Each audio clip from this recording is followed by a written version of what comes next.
السلام عليكم.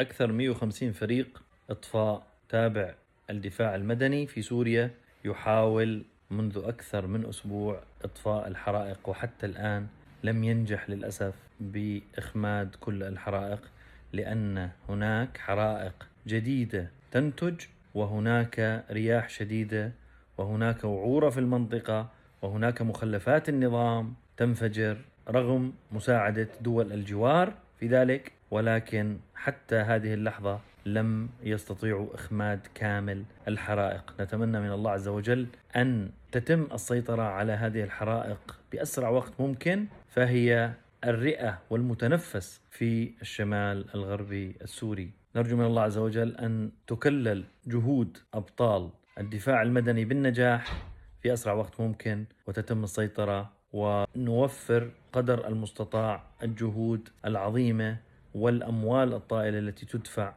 للسيطرة على هذه الحرائق. السلام عليكم.